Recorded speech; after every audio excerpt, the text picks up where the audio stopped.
the first set we're going to be putting on the channel is Luke's UCS X-Wing. This set retails for about $240. It is, I think, not worth the $240 just off the box appearance. I don't like how the nose is a little off-centered. It's not exactly flush with the rest of the build, so it's not, it doesn't look that aesthetically pleasing. You can see R2 if you look closely. I wish they did a bigger version, maybe like a 3x3 R2. Came up with a creative build so that way it actually fit into the X-Wing better, but I think just having a cool R2 fig is cool. It does actually kind of look closer to an X-Wing than most of the other ones that they've come out with, especially since it's bigger in size, and the engines are a little closer to what the engines in the movies look like. I think also one thing that I think is funny just off of what the box is that there is little flippers for the guns, and I think that's kind of just funny, the things that Lego can do and the way they use their pieces, which is, I think, really cool. So just off the box, I think it's a cool set. I like how they strayed away from stickers on there, and it's more of a printed piece, so that way you don't mess up the cockpit at all. But it's still, just based off of the box view, not exactly worth the $240, but I think it's still a really cool set. So let's get into building it, and then I will review it after it's built, so see if there are any major changes that the box doesn't give you. So let's get into that.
after the building process, I like this set more than I did when it was just on the box.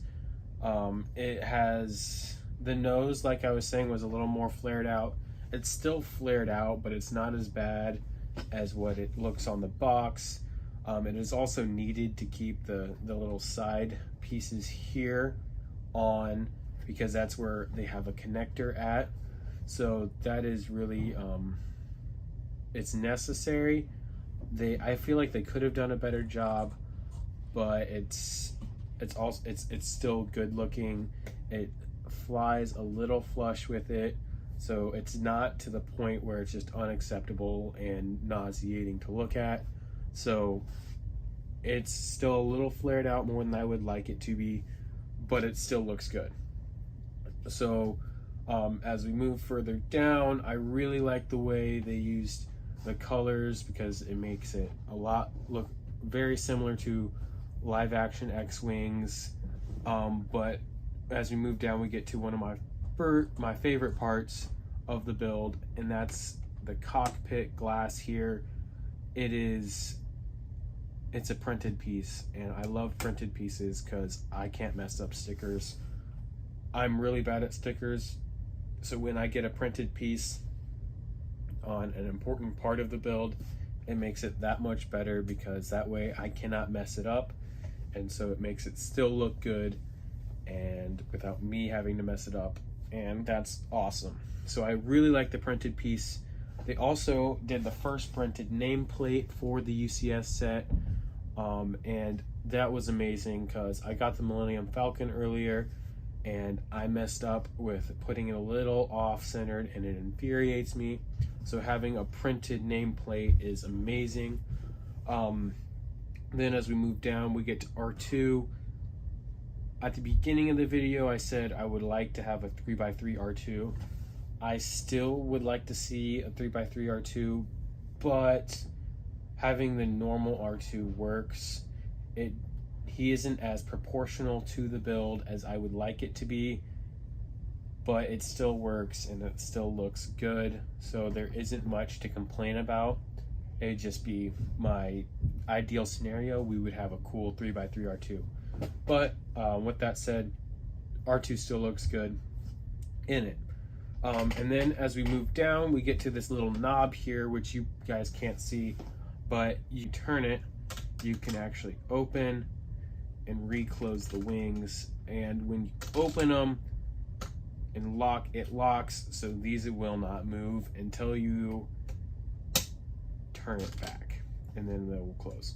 So that is a cool feature that I really like, because you can have it in attack mode and in just normal flying mode, and so that's cool to have.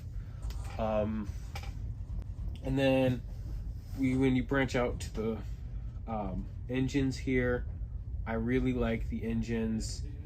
They were made really well, so I like the way they are, just the way they are. You use certain pieces to make them pop out a little more, so that's cool. One of my biggest flaws with the whole build is on the guns. They have these little tabs here, and there is a small gap. You can't see it, but it's still, it clicks, and it's not fun, and it doesn't fly flush, so it's a little infuriating. It's not enough to say I'm not going to buy the set, but it is just a notable flaw with it. I also, as we move to the very back, and really the last part about the whole build that needs noting, is the thrusters, and they just look good. I like the way they use the different Technic pieces to hold them together, and just the little claw studs, and so that's really makes it pop out and look good. And then we'll move on to Luke finally, who he is one of the he's the first Luke to have arm printing, and that's a big deal because arm printing makes them look a little more pleasing and better overall, other than the small notable flaws like the guns and the little branch out on the nose.